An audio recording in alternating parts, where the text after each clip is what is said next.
Hi, everybody. Welcome to Meet and Eat Together today, Monday, April 13th.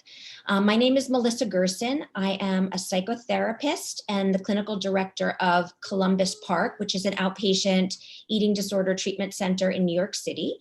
I'm also the founder of My Three Square, which is the platform we're using today for our therapeutic meal.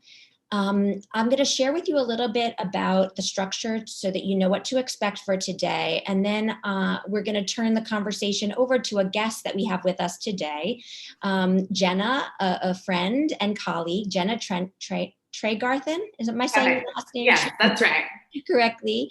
She is the founder and CEO of Recovery Record, which is an application that you can get on your phone or on your computer, and you can use the application to do a very different kind of food logging, meal recording than maybe what you've experienced in the past, if you've ever done logging before. So we're going to talk a bunch about Recovery Record once we get through these first steps that we that are part of our regular therapeutic meal experience. So the session today is going to replicate a therapeutic meal in a treatment center for the most part. So the way we usually start is that we check in on the meal components that we brought. We check in on the meal that we've assembled to be sure that the meal is balanced and adequate with all of the components necessary to meet your needs for a lunch meal. Generally, we give very basic guidance to people coming into our meals. We don't get into specifics around calories or weighing food or measuring food at all. We work toward a more intuitive model eventually, where people can get better at just eyeballing their food, looking at the portioning and getting a sense of whether it looks about right to meet their needs.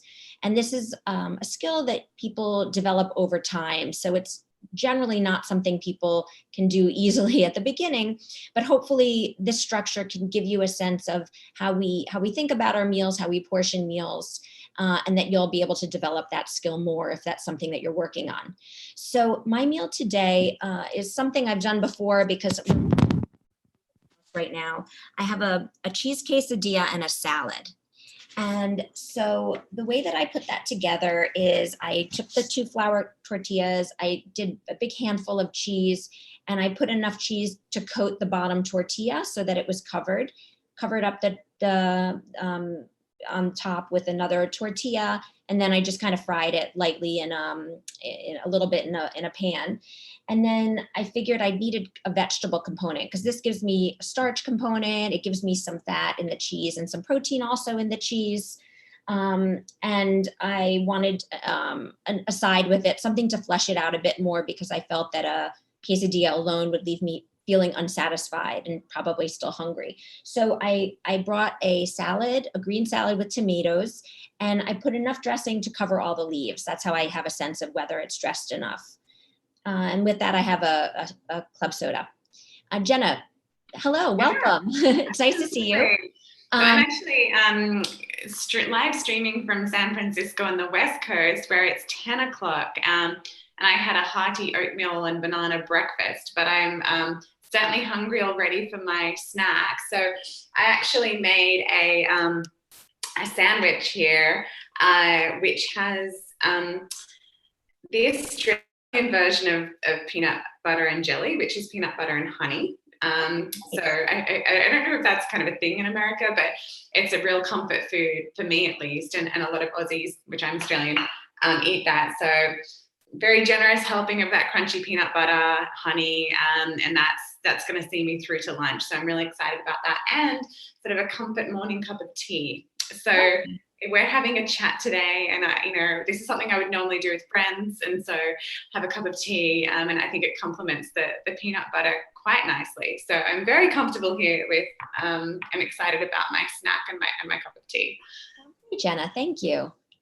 So the next thing that we do in a therapeutic meal is we set an intention for the meal, and an intention is really just, I guess you could almost call it a goal for the meal, something you want to be working on or something you'd like to try to achieve with the meal. So usually we're thinking about particular skills that we're going to practice in a meal. It might be trying to have self-compassion during the meal. It might be working on validating your feelings for yourself during the meal. It might be trying something new, trying something challenging. It might just be completing a meal. It might be just showing up and even thinking about recovery, and that may be enough um, for anybody out there who's sort of in the earlier stages of their process. So I think today might be a nice opportunity to teach a new intention. So to teach a new skill that people can use as an intention if they'd like. And it's similar to an intention we worked on the other day, but this is a skill-based, a skill that comes from acceptance and commitment therapy, which is a more modern form of psychotherapy that is very skill-based. It's very focused on helping people manage pain or difficulties or difficult feelings so that they, in service of really living a value-driven life, in service of being able to have the life that you want for yourself. So in order to have the life that you really want for yourself, oftentimes we really have to cope with, accept, and work through pain. So one of the strategies is a way of coping with thoughts, controlling negative thoughts. And many people talk about having negative thoughts throughout meals. So this is a way of creating a little bit of separation from your thoughts, a way of making your thoughts feel less in control of you and less like commands and more like thoughts that might be trying to tempt you and pull you in, but that you're going to resist. So the idea is that you might think about your thoughts as characters on a stage, and the characters on the stage represent each and every thought or memory or difficult feeling that you're having right now.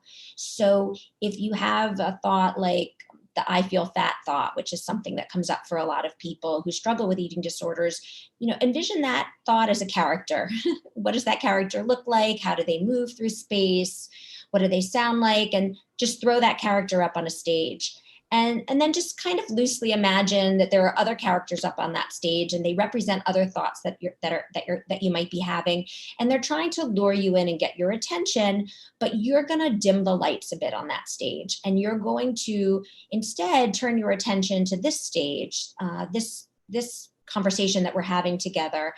And the characters may play in the background, and they may be trying to lure you in, but you just kind of keep turning back to the experience we're having together. So the thoughts don't have to go away. The feelings don't have to go away. You're just trying to create a little bit more distance between you and those thoughts and feelings. And that's going to enable you to get through the meal, to listen to the conversation, to take it in, and to complete your meal and move on, ideally. So we're going to start eating. I'm going to set in a little timer that's going to give us a sense of a time frame for the meal component.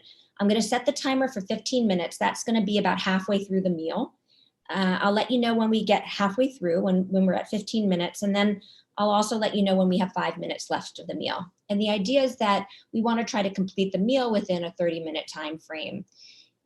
So some people may need to work on increasing their pacing. Other people may be fine with their pacing. Some people may want to work on slowing down pacing. It's really up to you, what you feel you need right now. I'm going to be eating throughout the interview, so you can look to me if you want to model. You want to sort of see me as a model of the pacing for today, if that's something that you're struggling with. And I'll keep you posted along the way as we're getting halfway through, and again when we have 5 minutes left. So you may start eating now if you haven't already. And Jenna, I'd love to hear first from you a bit about what brought you to the eating disorder space in the first place, because you've really dedicated your career to eating disorders. So I'm always interested in understanding why. Yeah, thank you, Melissa. First of all, I'm so privileged to work in this space. It's such important work, and my path here was, everyone has their own unique journey here, I guess, who works with eating disorders. Mine, I think, started with my relationship with my sister, who has been in recovery from an eating disorder for some time now, and supporting her in that journey. And I think, the role of siblings is kind of an interesting one that's often not as discussed, and it can be complex, that's for sure. In my instance, my sister is my greatest inspiration.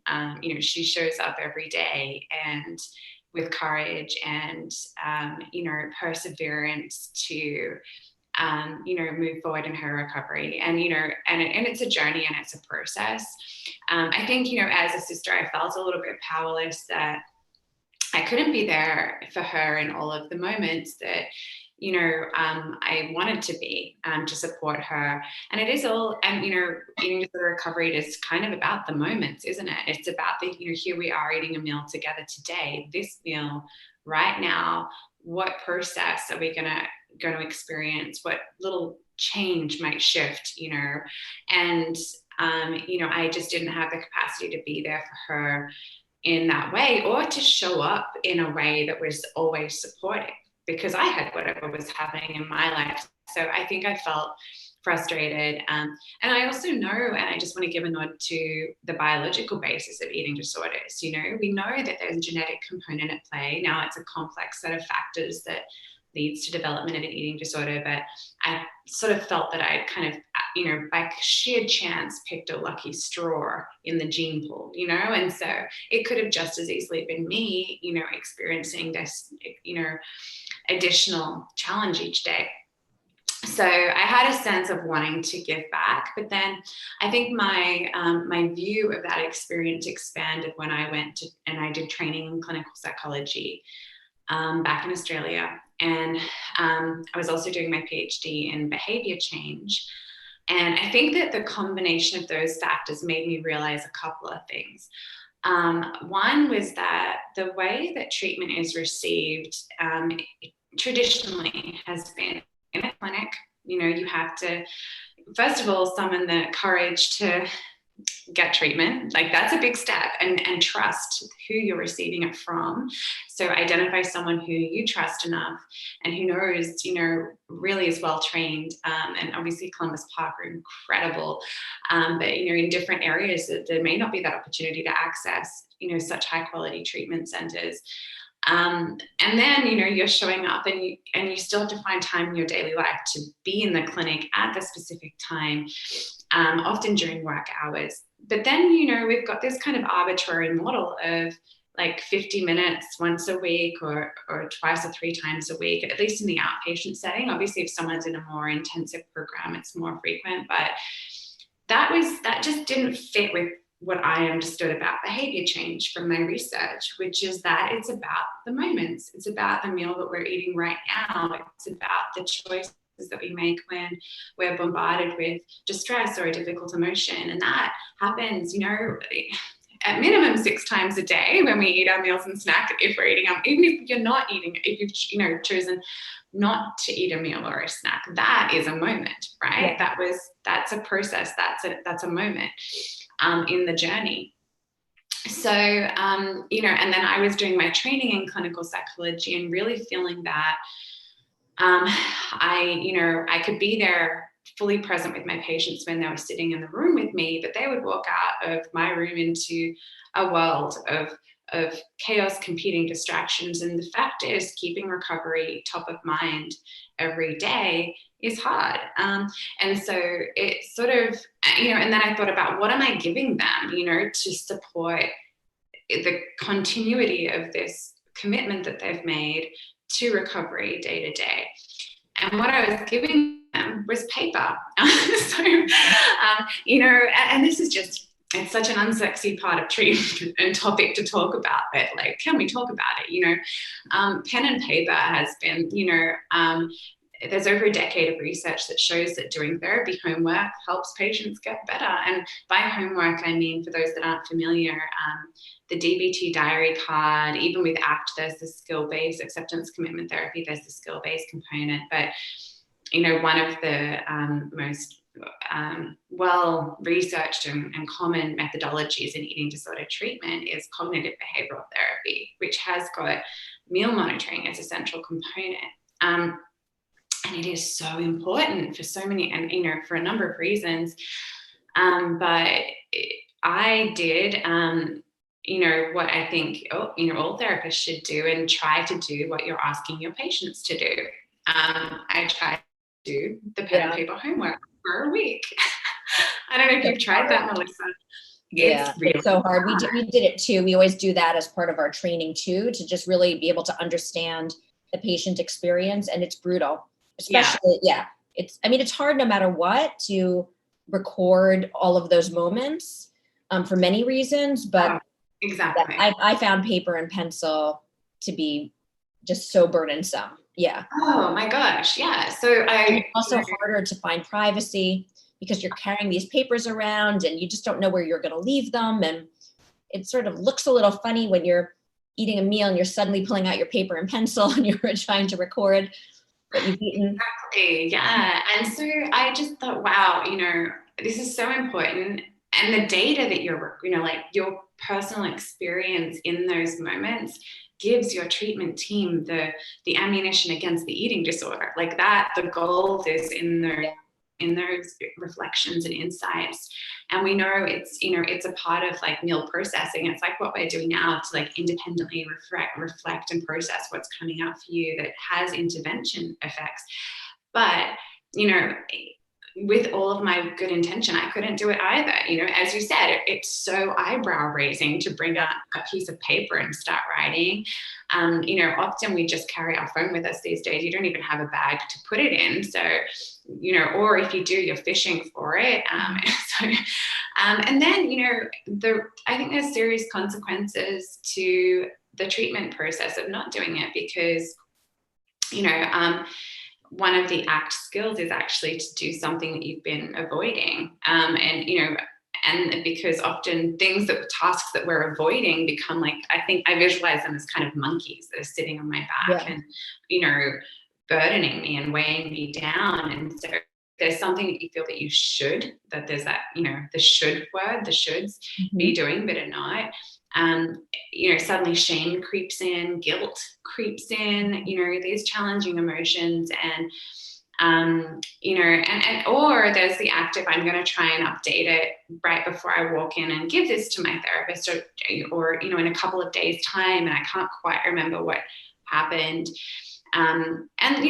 For oftentimes realistically, you need to do that. And I can definitely see that from having done the paper-based diaries myself. But it's a missed opportunity, because we know that the meal processing in the moment is where the magic happens. So I just saw this as a problem. And I think I was also a bit of a frustrated therapist in training, because I wanted to be using information. It sounds really geeky. I want to use data in treatment. It sounds really geeky, but I wanted to know that I was focusing in my time with clients on what was most important. And, I also wanted to know that I was evaluating treatment. And that's another thing that often providers are not doing, is collecting outcome data. And I think, and if you're watching this and you're, it's something that you can ask your provider as well, as, can they measure the effectiveness of treatment over time? Because it helps to know, like, it's almost like we've got a sailing boat in the wind, and I don't know if you've sailed, but like sometimes you need to tack and like turn the ship so that you're the sailing boat, so that you've got the wind behind you again and you're going quickly. So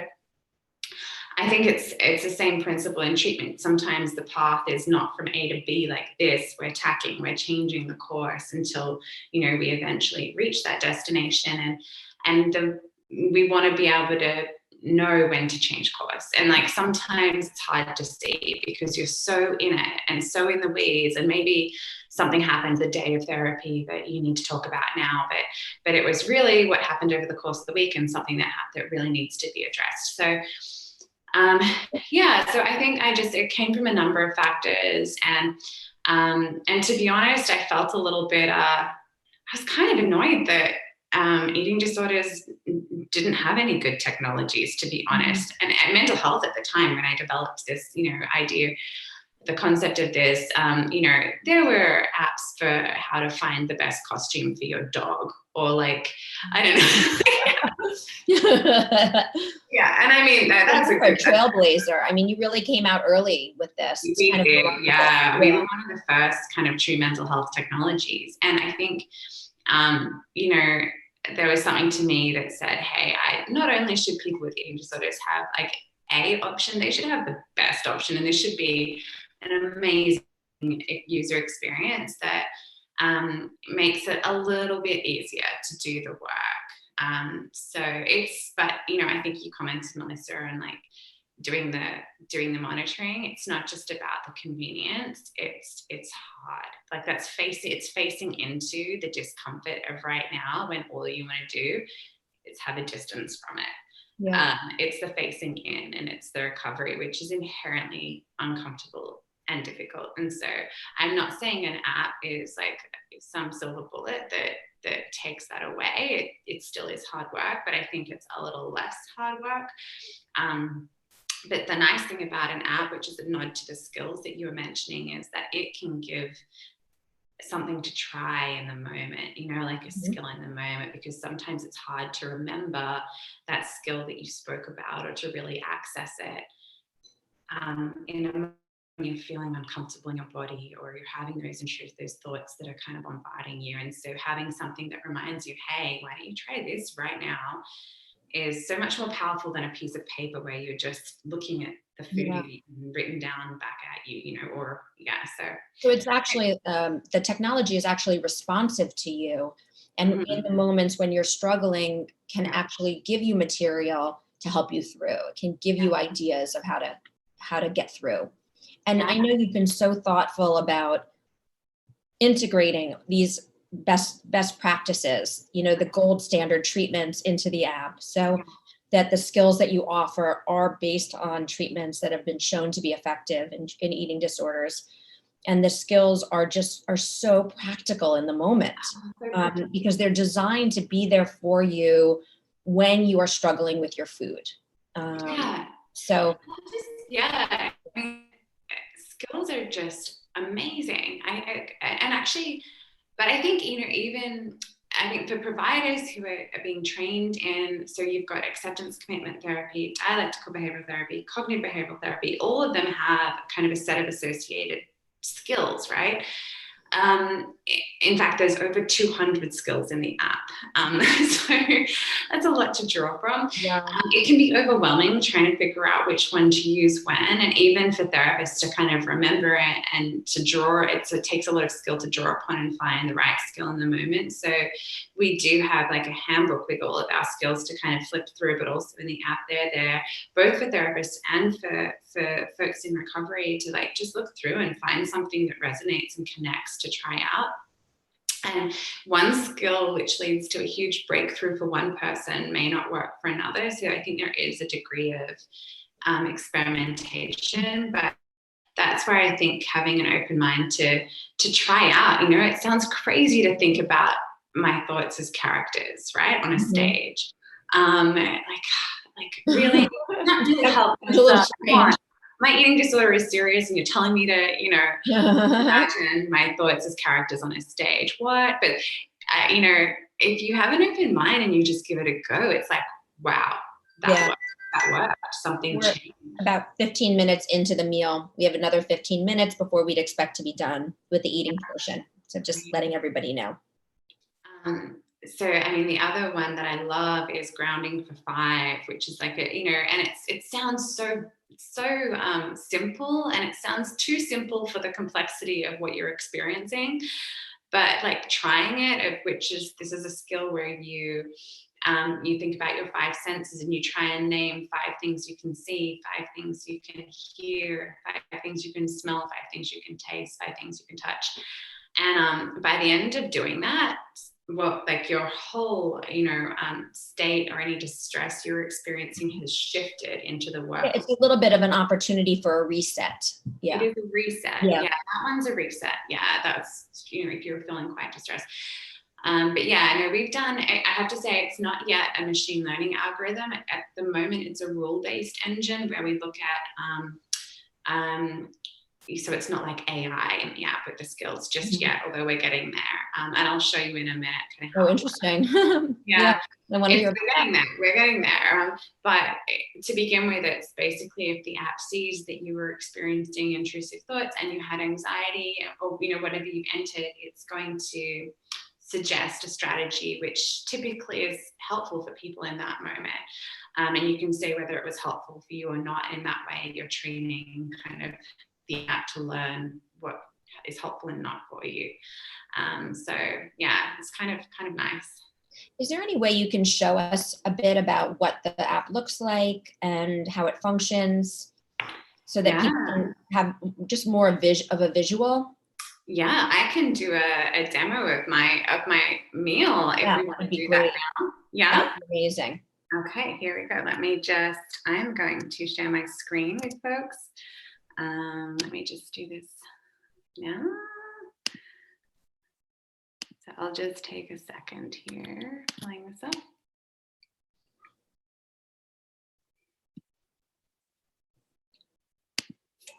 Okay. Thankfully, you're a techie, so you can figure out the tech aspects of our Zoom conference. Right. Yeah. I mean, even the techies have tech complexity sometimes. I tried this out a minute ago and it worked beautifully. So hopefully it still works. While you're getting that up, I want to say something about logging. I'd say half the time when we propose logging to our patients, the response we get is, I've done logging before, and I find that it makes me more focused or more preoccupied, more obsessive with my food. And so we are so used to fielding that kind of commentary, which absolutely makes sense, because I think so many people have used logging for evil rather than good in a way, and have used it as a way to check up on themselves, to keep themselves under control of some sort. Maybe they've used it as a mechanism for either feeling positive or negative about how their day went overall, for seeking reassurance, or for punishing oneself. So what we really try to help people understand is that it's such an essential part of treatment, in particular these behavioral treatments. I mean, behavioral eating disorders are behavioral conditions, so they really do require a very behaviorally oriented intervention. And what's core to any behavioral intervention, in particular cognitive behavioral therapy, which is, we use a very specific kind of CBT for treating eating disorders. But you can't change behavior if you're unable to look at it and really understand how it works and when it happens and why it happens. So you really need to have an opportunity to dig into that behavior and really understand the details of how it manifests. And the only way to really do that accurately is to have the opportunity to, in real time, see what's happening for that person. What are the thoughts that are coming up? What is influencing the decision-making process in the moment when it comes time to have a meal or skip a meal or whatever it may be? And with that data, we begin to see patterns that really inform the treatment and serve as this, it's really a collaborative process where the provider and the patient are looking together and making sense of what's happening for that person, and then problem solving and sorting out really clear strategies to systematically address the behavior. And what we find is that when people, initially it might be hard, but once people get into the swing of it, we really see a correlation between the thoroughness of the logging and the consistency with the logging and the treatment result. Without question, when we see a real committed action around the logging, we see a better response in the treatment. Wow. And so I'm so grateful for Recovery Record, which is a platform we use all the time with our patients, because it makes it that much easier. It's a very, very hard task, and it makes it so much easier.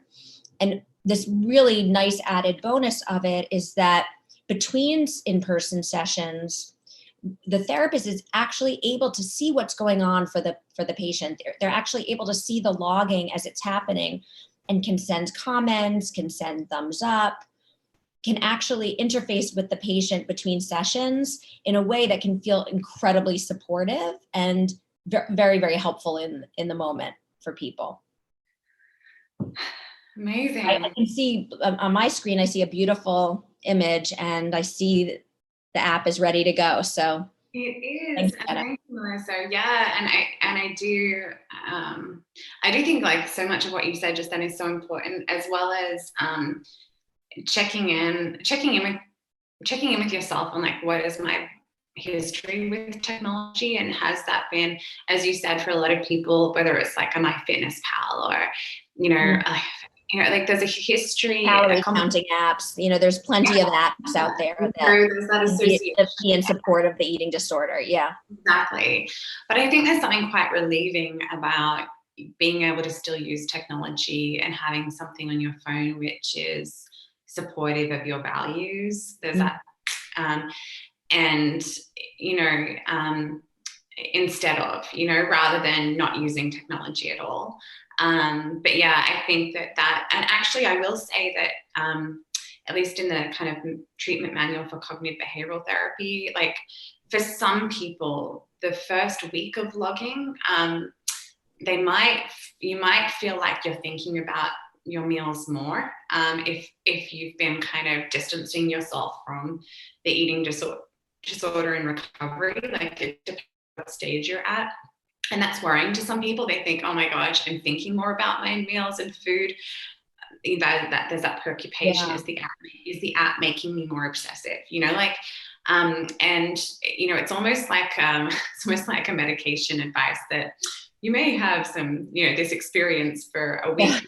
Yeah, a side effect, an initial side effect. Yeah, exactly. Yeah. It does go away. Like it really does. You just, you have to trust the process, buy into it, and you'll get past that worry about thinking about the meal, and you'll get, like the onion layer peeling away. Now you'll start to be doing that good work of understanding what's happening around the meal and having those breakthroughs. Like I think that's just a part of the recovery process. And so it might be a little bit scary at first to be, consciously processing your meals when you really want to not be thinking about it, but of course, yeah.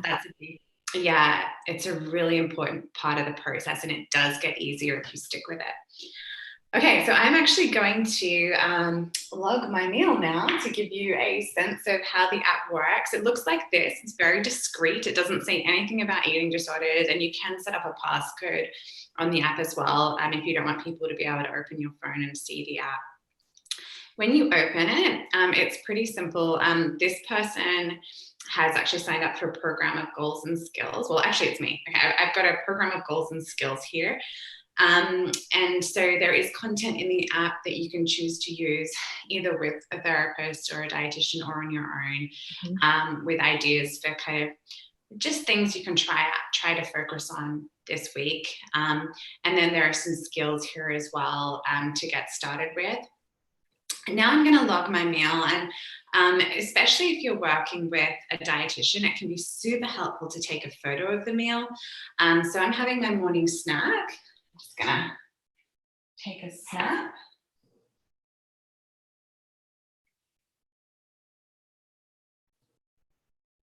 There it is. As you can see, I've been talking more than eating. That's okay.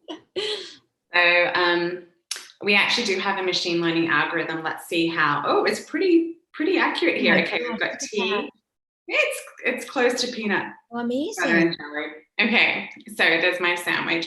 Okay, that's kind of fun as well. That's magic. Incredible. I didn't know that it did that.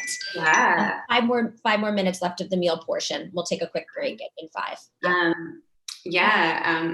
It turns out the app has so many photos of real food, which is real food is not pretty. It's ugly. It's often ugly. It's funny colors and mushy and yeah, exactly. Which is the perfect database for training an algorithm to detect objects in food, because so this is actually more effective, accurate an algorithm than Google's algorithm. Because it uses like Pinterest or images on the web of recipes that's not what real food looks like. So this is pretty fun game. We call it magic, like where we like take a photo from the app, tell what it is. But I will say, even though I'm talking about how data is used here, so I do want to say that we are so fiercely protective of the data.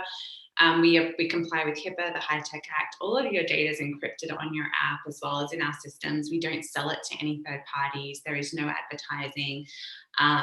You authorize the data to be shared with your therapist or dietitian, and you can stop sharing it at any time. You can ask to delete it from our systems at any time. So I think that's important. You've got to trust technology that you're using. Okay, so now I'm going to log that, and then I'm gonna I've eaten some of my sandwich. I'm gonna log it. So after you've had your meal, or even if it's in between, because you can log different plates if you're having more, I can say I'm feeling really good. I'm feeling happy, and I can check in with any other emotions that I'm having. I'm proud for showing up today, and I'm feeling pretty satisfied, and I'm feeling pretty loved here in this community. And this is my morning snack, and I'm at home alone, and I can see, what I ate. Right, okay. And now I'm going to check in on, my perception of the portion size, and, you can skip over that if you're not too sure of it. I feel pretty good about that. I'm feeling a little bit distracted. I'll be to be honest. I didn't restrict, and I don't have an urge to restrict or binge, but as you can see, you're like checking in with those urges and what's coming up for you. I don't have it enabled right now, but there's a really nice hunger fullness before and after the meal rating that I really recommend checking out as well. And then I can see like what are the coping skills that I kind of had wanted to be using, and I can check in on, this is a really nice one about how, you can feel that snowball of emotion rolling up, and like just taking a piece of the snowball and trying to name it, like what is that feeling that I'm having, like just trying to put a word to it, and then like invite it to be there and give it space instead of trying to get rid of it because it's uncomfortable. So literally saying, feeling, I allow you to be here, and so I love that. I just think it's so powerful. And then I could have any thoughts that are coming up for me, or any of those intrusive thoughts. And at the point that I log my meal, I'm getting a high five. Oh gosh. I did a nice job there, and I get a little affirmation, and I can see how I'm moving toward my goals. I do want to show a couple of new features that are kind of amazing.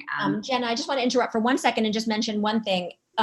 Those were amazing features that you shared with us. I think I also want to note that you can set up the app for yourself so that you can disable any features. So if you really want it to be super quick, and you just want to focus on the food and drink of the day, or the food and drink and thoughts of the day, you can set that up with your therapist, or you can set that up individually on your own, and you can pick and choose which features you want. So that page that you shared had amazing features and a lot of features.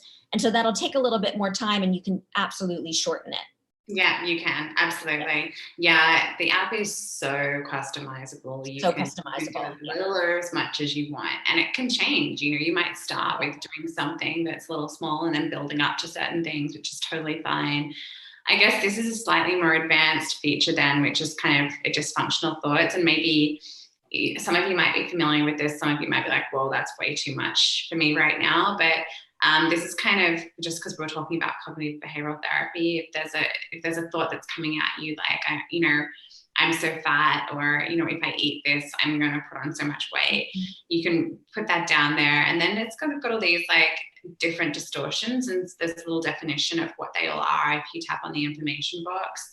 Then you can think about like an alternative thought. And then we've also got as a new, I mentioned goals, so you can actually check in on how you're going at working toward your goals. And it's not I achieved it or I didn't achieve it. It's like, where am I in the process of achieving these goals?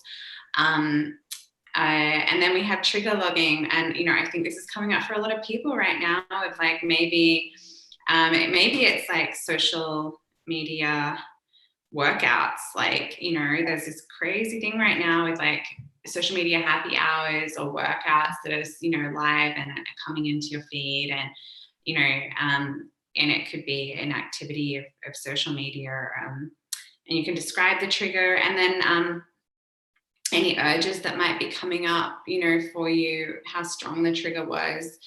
And then, we've still got the skills component built in. And at the point that you log a trigger, you're being prompted in the moment to try a specific skill relating to that trigger. So this is kind of what we were talking about before of the processing, like slowing it down. Like you can get, it's amazing if you runaway train the eating disorder sometimes, but like putting the brakes on, slowing it down and logging it, and then trying to do like even one skill. And it's okay if it doesn't work or you don't really want to try it, but just engaging and thinking about it.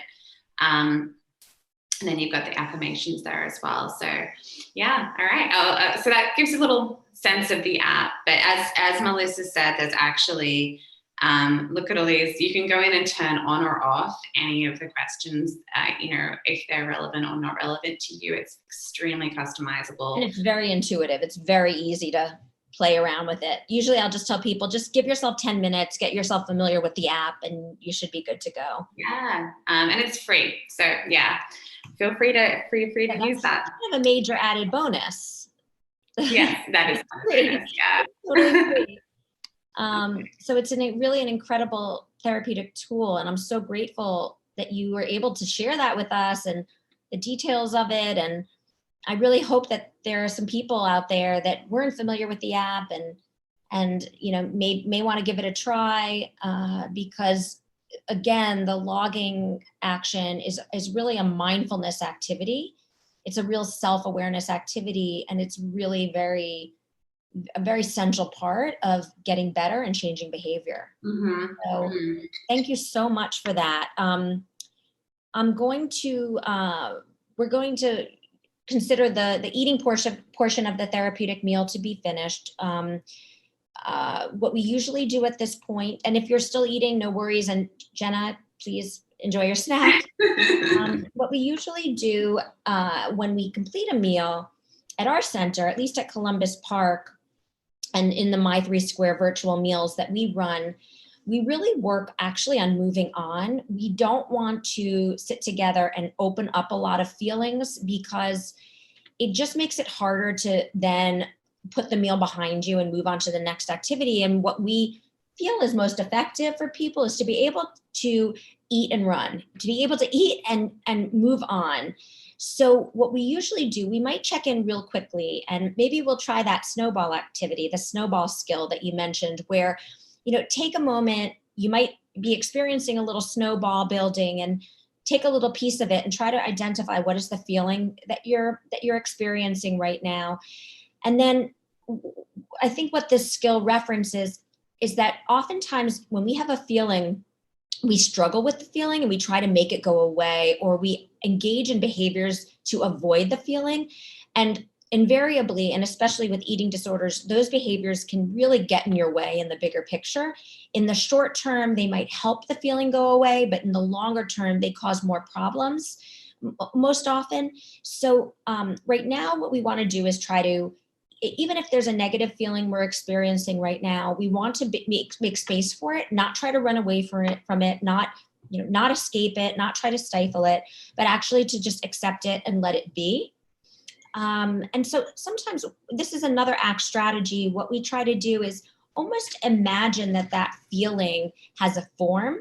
So thinking about it as a solid object, or it could be a liquid object, but if it's a liquid object, what shape is it in right now? Is it hot? Is it cold? Does it have a sensation? Does it make a noise? Does it have a color? Is it light? Is it dark? Is it in a particular place in your body? And I hear that, I know that this sounds a little hokey, but it's, again, part of really connecting with feelings, because what we understand eating disorders, to be are really functional. They really serve an important function for people, where they help people escape from feelings and not have to feel or identify feelings. So we're really just practicing just the opposite. We want to try to really understand what that feeling is, and then we want to open up space around it. And so sometimes, again, this might sound a little hokey, and this doesn't work for everybody, and you can just toss it if this feels like you're not connecting with it. But sometimes even, if we have a sense of what that feeling looks like or sounds like or feels like, we want to imagine opening up a space around it. So I like the image of opening up. Like I almost like sort of do this with my hands, like just opening a space in your core that allows that feeling, that experience to exist, and not trying to ball it up and roll it away. And while it can feel hard to tolerate, what we know about feelings is that feelings actually have a lifespan, that generally they begin to develop over a little bit of time. They start to grow, they generally peak, and then they kind of begin to dissipate. And so if you're having a negative feeling, I can guarantee you it's going to dissipate. It's not going to exist forever. So if you can allow a little space for it, sit with it, breathe through it, and let it be, then if you can even do that once, if you can do that today, then you've accomplished something pretty great, and something that you might be able to practice again. So we usually at the end of a meal will check in about a feeling, and we identify some kind of skill, or we learn another skill that's going to be helpful. But in light of the talk today, it got me thinking about some of our foundational principles in eating disorder treatment. And so I put together a very, very poorly done, sorry, that was a judgment, little chart. And I thought it would be nice to explain what this is, because it ties in a little bit to our conversation today, because what I'm creating is a map of an eating disorder. And we do this in treatment really kind of early on. And I don't know if you can see that so well, but I'm going to talk through it. But when we create a map of an eating disorder, it gives us an opportunity. Once we really have a sense of what our own eating disorder looks like, then we look for clues in our lives about how these patterns are playing out in our lives. And that's where the logging comes in. So I'm going to walk through really kind of the three main eating disorder categories, with the understanding that many people don't fall into one specific categories.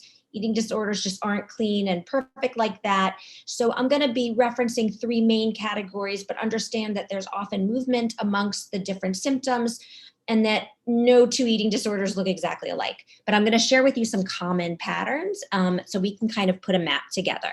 And so at the top, you'll see body focus. So what we find, and what the research really shows, is that most people who struggle with some kind of behavioral difficulty with food, at the core, there may be some concern about body weight and shape.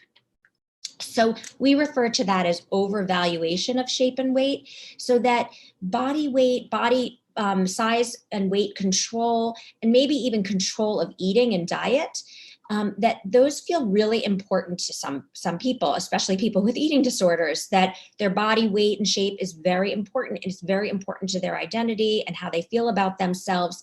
And so that is really a core foundational structure that is there, and that really is the foundation where the eating disorder kind of builds and gets its momentum. So most eating disorders start with some kind of body preoccupation, food preoccupation, or the control of both. Then what often happens is there's some kind of restrictive tendency.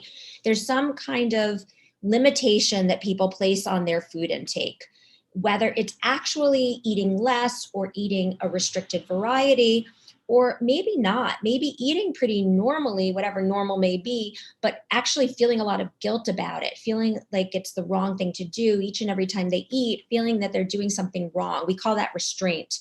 So there's restriction or restraint that often plays in, and it's usually connected to the body concern, because there's concern about controlling weight and shape.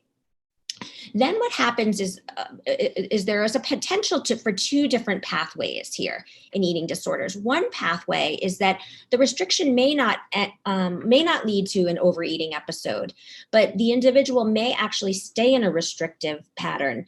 And what ends up happening is there may be an impact on weight, and some weight suppression. So what that means is that the individual may lose weight or begin to maintain a weight that's at the lower end of their healthy range, at the lower end of where their body feels safe and comfortable, or underneath that point, so that their body is suppressed, their weight is suppressed. And believe me, your brain and your body know when there's a famine in the land. I mean, it's just evolutionary. It's our survival capacity of the body to know my body is not getting enough nutrition. I'm at my lowest end of my range, or I'm under a healthy range for myself. And what ends up happening is there is the onset of food and body preoccupation, a lot of thoughts about food, a lot of worries about food, increased compulsivity around food, obsessional thinking around food. This is because there are brain-based changes that come about from being weight suppressed. And weight suppressed doesn't mean skeletal necessarily. It doesn't mean that somebody is emaciated. Many people who are weight suppressed may look perfectly normal. Some people that are weight suppressed also look actually pretty healthy, but they are still weight suppressed for their bodies nonetheless. So what ends up happening is there's a whole host of symptoms that come up that we recognize. And some of these, the effects of the weight suppression can also be physical, where there's actual physical changes in the body. Some people can stop getting a period. They can grow like hair over their bodies. They feel cold. But there's all kinds of potential problems that happen physically. But many changes that happen cognitively and emotionally. So we see more depression, more isolation. And what happens then is that it just kind of feeds the more body focus. So like people feel bad about themselves. They're feeling more focused on food, and it kind of just gets you stuck in this loop because it's more body focus and then more restriction to control body. And to get that hit, it feels good somehow to restrict, and then more symptoms. So you see how we get locked over here in a cycle. And then there's the more of the bulimia or binge eating cycle, which is pretty predictable rather. There's this body focus of diet culture, pressure in our culture, in our society to look a certain way. So there's this kind of pull to sort of be thinner, to diet. There may be restriction or restraint. I shouldn't have eaten that. How could I have eaten so much? Or like, I don't eat anything that's white. I don't eat anything that's brown. I don't eat anything that's blue, whatever it is, whatever the choice is. There's some kind of actual restriction or feeling restrictive. Then there's usually some kind of perceived error. I've messed up. I shouldn't have eaten that. I've kind of messed up the day. Or there's just a buildup of excessive hunger or deprivation. And then there's either an overeating episode or even a perceived overeating episode. It could just be you eat one thing and you felt it was wrong and you think that was a mistake. You frame it as a mistake, or you view it as an actual binge, objectively or subjectively. It felt like a binge, or it was a binge maybe. And then some people may purge. That's the more of the bulimia presentation, where after a binge or overeating episode, there might be a vomiting or exercise to compensate, or using laxatives or something along those lines. And so let's just look at bulimia, for example. The body preoccupation leads to restriction, which leads to an overeating episode or a binge, because you just can't keep up that restriction forever. Then a corrective action to try to get rid of it. And then, what ends up happening after the purge, maybe a momentary feeling of feeling secure. I undid what I did. It was so terrible what I did, and I undid it. But then like right back to the focus, but I'm going to be better tomorrow, and I've got to get back on track. And then when there's no purging, it's very similar. There's that body focus, there's dieting, there's restriction, there's that tension of just not being allowed to eat, then an overeating or binge episode. And then just that makes you feel worse about your body, worse about yourself. And then you go back to more body focus. So we call this kind of the house of cards, and that the way that we target this, this is so doable. It's really, eating disorders are treatable, totally treatable. But what we do is we look at these different factors and we imagine that it's a house of cards. And so when we pull out one of the cards, oftentimes the whole thing comes crumbling down. So if we can isolate what part of that process can we get in there and start changing, oftentimes everything kind of gets disrupted. And one of the most important things to think about in treatment is that treatment should help you change. If you're not noticing that you're moving at all in your treatment toward your goals, you need to sit down with your therapist and reflect on that and look at what needs to be different so that you can begin changing. Because, the idea is that we target an element here or multiple elements, and we begin to unravel the disorder. And how do we do that? We do that by falling back on a couple of core strategies. Number one is we begin to collect data through logging. through monitoring. We need that information. The next thing we do is we begin eating regularly. We focus on trying to move away from that restrictive mindset, thinking about eating regularly throughout the day. No matter what happens, you go back to that typical, regular, almost robotic pattern. And then we talk about planning. So logging, planning, and regular eating. How do you plan ahead? You're not always going to have to plan ahead, but in the beginning, you are going to have to plan ahead to keep yourself safe and to keep yourself from falling into behaviors.